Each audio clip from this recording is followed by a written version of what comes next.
Hi, Simon Freethy here. Another amazing weekend of Six Nations rugby. The Ireland-France game, an incredible match, and one that if it had been a Rugby World Cup final, we'd have been privileged to see. The number one team in the world versus the number two team in the world. But what I found quite surprising was the number of points that were scored in that game. These are two of the best defensive teams in the world, but they're also very good at breaking down defences through very different methods. Let's have a quick look at those. So Ireland do this by manipulating the defence and creating a space through which they then put a player. Now, we've all done line-out moves or scrum moves from a set-piece play, but what is so smart about this first try from Ireland is that this training ground move is run from a ruck that forms in loose play.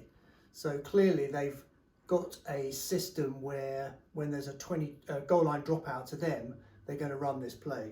So here's the French 22 line dropout, and you'll see that the ball is caught by James Lowe. He gives it to Hugo Keenan, and if you notice that the guys are already pointing about what's happening.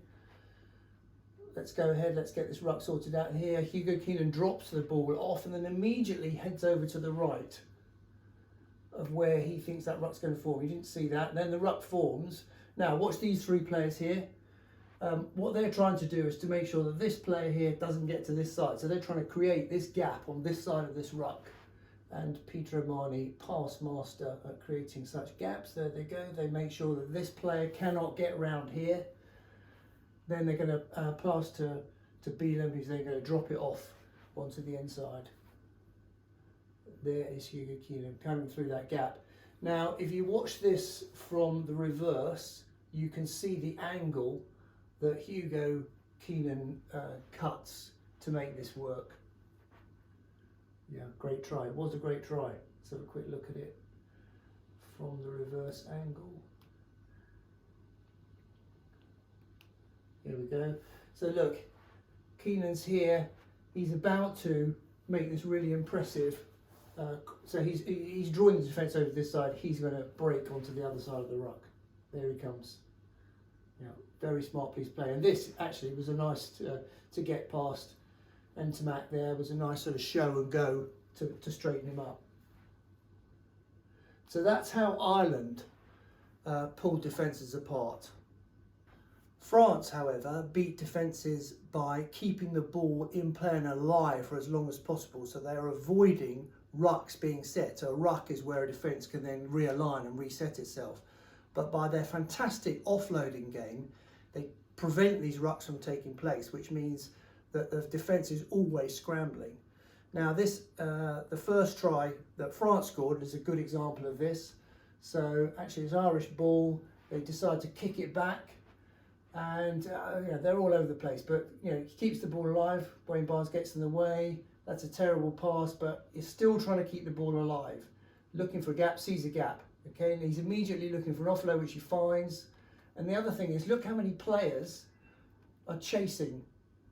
You've got all of these support players. So what France do really, really well is once they've got a player on the ball, they'll put someone through a hole, and then there'll be bundles and bundles of support players lining up, knowing that that offload is coming.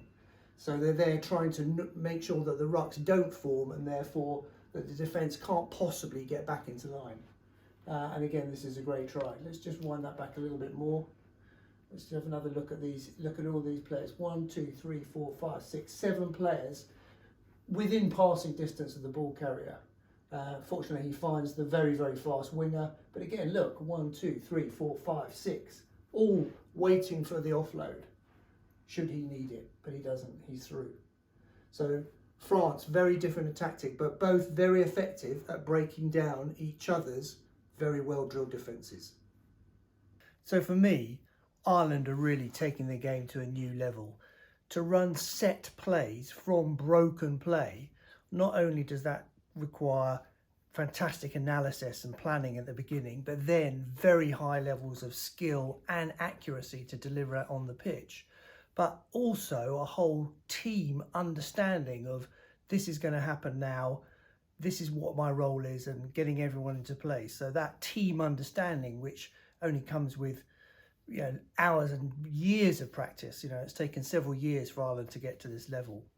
France, slightly more instinctive, but still with a huge level of team understanding. The rest of the team have to understand or sense or see when that potential break is on, so they can then flood players through that channel to break through that defensive line. It also requires very high levels of work rate. You've got to have those support players in place for that strategy to work. And you've also got to be very skilled at offloading in the tackle, and that is it's not necessarily easy. You've got to work to get your hands free, and you've got to understand where those players might be.